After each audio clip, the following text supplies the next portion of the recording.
My chess.com account that I will be roasting people on is called. Wait a minute.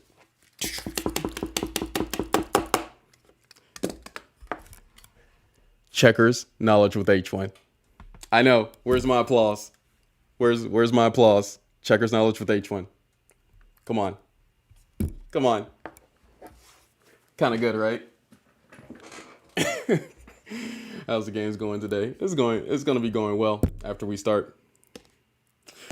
All right. Thank you, Chess Sharks. I appreciate it. I need something like their raid.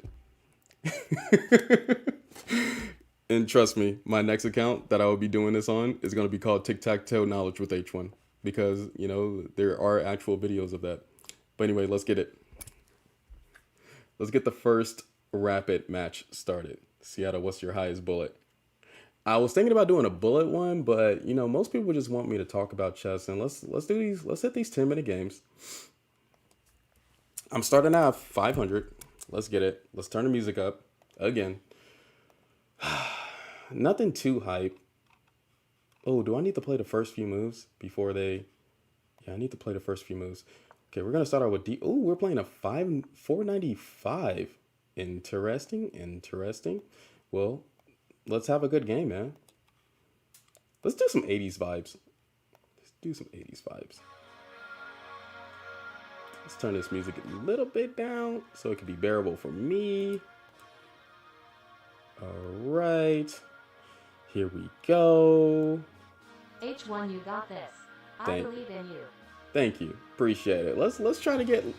I don't know how high we're gonna go until I start getting mad and start losing games. It might be under 1,000 elo because there's some good people that's under 1,000 elo nowadays.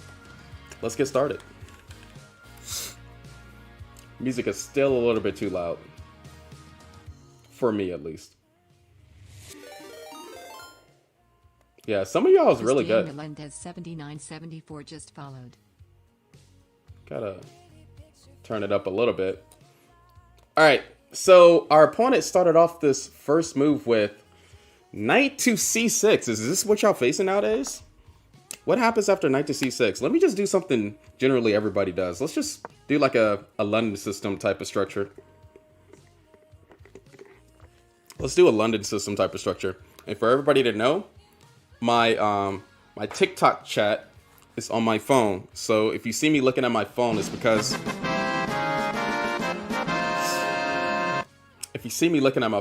of my TikTok chat.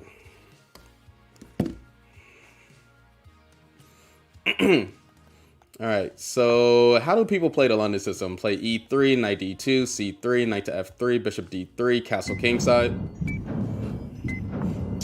I know. Ooh, we already got a weird move to start off with. Are they really gonna do e5 here? Are they really doing e5 here? Okay, I'm gonna have to see this. Bishop g3. Is this what y'all facing nowadays? This guy's him. Oh my gosh, no. No. The very first match, you got f6, g5. The most sinful moves in chess history. Here we go. I know it's a 500, but please do not do moves like this. And I know there's people in the chat right now that's under 1,000 elo, but please do not do moves like this if you're 500 elo. And yes, I'm surprised. I'm still gonna express my feelings. And this is. Can I not commentate on these games? Okay, so what is the quickest way to win this? We got 7 more minutes left. Their king is already in the center. And let's be on our Bobby Fischer. This 500 king. H1 with the delayed Borg opening as black. I know, they're playing the Bone Cloud? They're basically playing the Bone Cloud against me. Do we do... You know what? Let's just do h4 here. We're going to get this rook open on the h file. I think this is the best way to play against a 495 that's named... I mean, bro. Everybody that's up here talking about this is a 500 elo guy. His name is Twinkle Toes. And I'm gonna say his name because only guys do this online in like games. His name is Twinkle Toes. That's his legit name. Like, if you didn't want to lose chess matches, don't name yourself Twinkle Toes. Okay, rook takes. I could have did bishop takes. I know, whatever. I could have followed principles, but I wanted to do bishop d3, attack this pawn on h7, etc. Exactly. Mike Hawk? I guess. Maybe. Is that a legit name? Man, let's go ahead and get it, Twinkle Toes.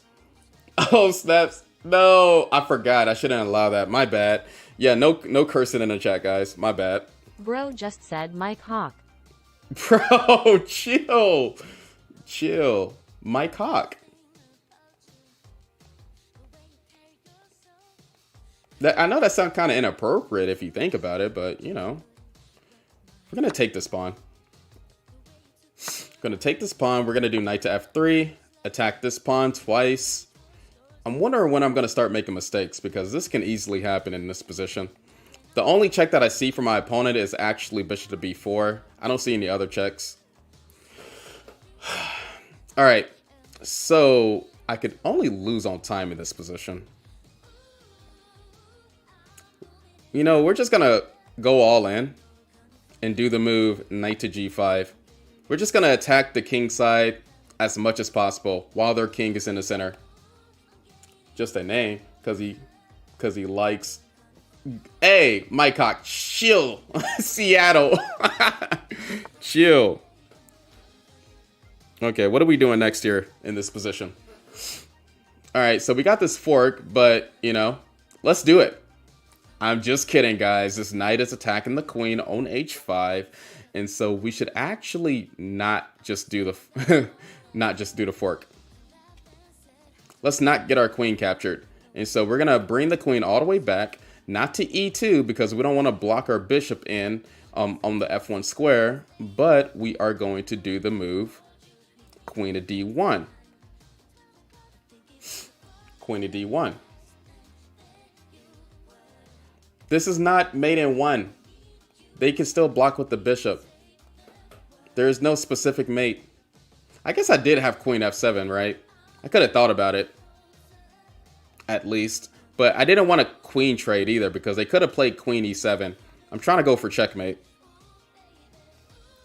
I can still do knight to c3. I can still do bishop b5. Their king is basically hopeless. I'm threatening knight to f7. Yeah, so now since they did this move h6, we could do knight to f7 here, attacking both pieces. And so that's what we're going to do. And then we're going to play a winning endgame.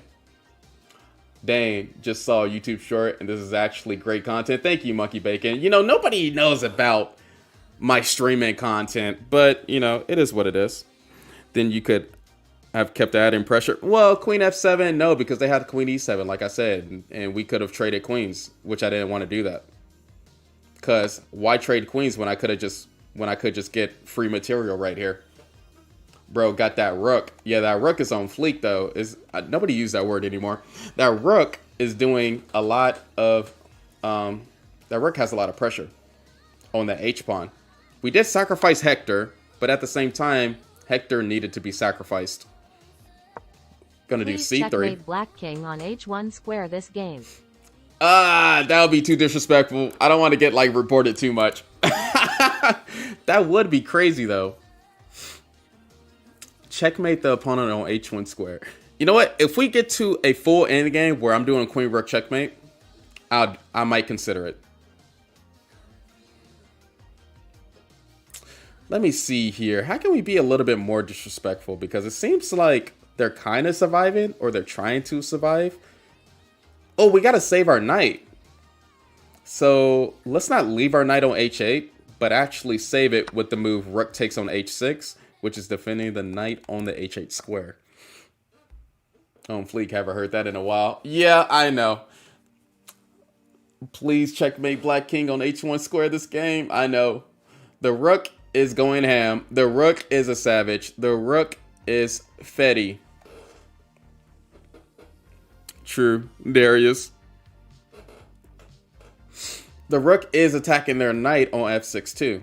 And they're actually finally thinking. I like how, and only beginners do this. So Music Hall Madness just followed. I like how beginners start thinking critically about positions after they're losing instead of like during like the game when they're And actually he sacrifices the rook. when they actually have a balanced position. We got to stop doing this. Think less when you're losing. Think more when the game is balanced, guys. When the game is balanced is when you actually have chances of beating a stronger opponent. Even though this guy doesn't think that, you know, think that I'm 2200, he thinks that I'm a regular 500, which it's not my fault. Treat all your opponents seriously. So we do have a free queen here. We do have a free queen. So we're going to take the queen. The rook is defending the queen. And we are going to get checkmate. Well, not checkmate yet because they can block with the knight. Which sucks, but at the same time, I'm thinking this is checkmating too. We can actually pre-move that. All right, good game. And this is what happens when you push up the F pawn and the G pawn. Basically, all your pieces leave the game in under 20 moves. Blood missed mate in one. Oh yeah, I did have mate in one, huh? Yeah, knight to F7 was mate in one. Blood missed mate in one. You know what, Seattle? You lost against me 6 times, and you're at 2600 now. So you know what? You know how that makes me feel. A savage against a 500. Yeah, you know,